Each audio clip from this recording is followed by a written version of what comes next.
ጤና ይስጥልኝ እንደምናችሁ የኢትዮጵያ ቤተሰቦች። ምናልባት ቴክስቱን አይታችሁ ሊሆን ይችላል እና ትንሽ የድምፅ ማብራሪያ ማድረግ ፈልጌ ነው። እንደምታውቁት የአግሪካልቸር ሊደርሺፕ እና ኢንቨስትመንት ፕሮግራም ጀምረናል እና እዛ ላይ የሚሰሩልን ወጣቶች ፈለግን ማለት ነው። ስራው ብዙ ክትትል የሚፈልግ ነገር ስላለ የተወሰነ ገንዘብ ከፍለን ወጣቶቹ እግረ መንገዳቸውን እየተለማመዱ በወር 4 ቀን ይሰሩልናል። 5000 ብር የፖኬት መኒ እንሰጣቸዋለን። እንግዲህ ይሄ አንደኛ ስራውን እንዲሰሩልን ነው፣ እርዳታ ለመስጠት አይደለም። አብረን እየሰራን እነሱም እኛን እያገዙ እኛም እናግዛቸው። ምናልባት አንድ ወጣት በዚህ አጋጣሚ በወር 4 ቀን ሰርቶ 5000 ብር ምናልባት ለቤት ኪራይ ሊያግዘው ይችላል። ከሁሉ በላይ ደግሞ እኛን ያግዘናል። የእኛ ስራም ደግሞ ለሌሎቹ የተሻለ ምሳሌ ይሆናል ማለት ነው። ከዚህ ጋር በተያያዘ 67 ወጣቶች ያመለከቱ። እኛ የምንፈልገው 2 ወጣቶች ነው። በወር መክፈል የምንችለው 10,000 ብር ነው።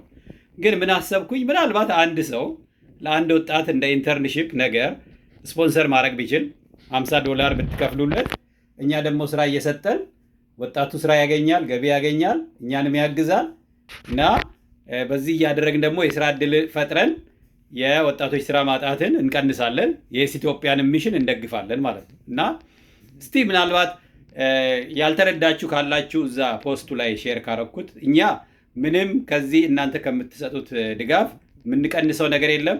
ወደ እኛም አትልኩም። ቀጥታ እኛ ወጣቱ ስራ ሰርቷል ብለን ስንነግራችሁ ለአካውንቱ ነው የምትልኩት ማለት ነው። እና ለሁሉ ወጣት ስራ መስጠት ባይቻልም ለአንዱ መስጠት ስለሚቻል አንዲት በጣም ጎበዝ ወጣት አለች አሁን የማውቃት። ምናልባት ካልተመረጠች ውድድር ላይ፣ እኔ ውድድሩ ውስጥ የለውበትም፣ ኮሚቴ አለ የሚያወዳድር፣ 2 ይወስዱልናል። ከ67 ውስጥ 2 ነው የሚወስዱት። ያ ሁሉ ወጣት ግን መስራት የሚፈልግ እና እኛን ማገዝ የሚፈልጉ ናቸው ማለት ነው። ስለዚህ $50 አዋታችሁ ለአንድ ወጣት ስፖንሰር ብታደረጉ እኛ ስራ እንሰጣቸዋለን። በዚህ አጋጣሚ ልጆቹ ደግሞ አቅማቸውን ለእኛ አይተው ወደ ሌላ ፉልታይም ስራ የሚሄዱበትን መንገድ እንፈጥራለን እና እስቲ እዚህ ላይ ያላችሁን ሀሳብ አስተያየት ስጡኝ። ስፖንሰር ማድረግ የምትችሉ ከሆነ ስማችሁን ጻፉ ወይ ኢንቦክስ ላኩልኝ። ከዛ የሚከፍል ሰው መኖሩን ስናውቅ እንቀበላለን፣ ወጣቶቹም ማለት ነው። አሁን በቂ ገንዘብ የለንም፣ ከ2 በላይ መቅጠር አንችልም እኛ። ይህንን ልንገራችሁ ብዬ ነው። በጣም አመሰግናለሁ። ፈቃዱ ነኝ ከኢትዮጵያ ወጣቶች እና ትምህርት ድጋፍ አገልግሎት ከየስ ኢትዮጵያ። ቴንክ ዩ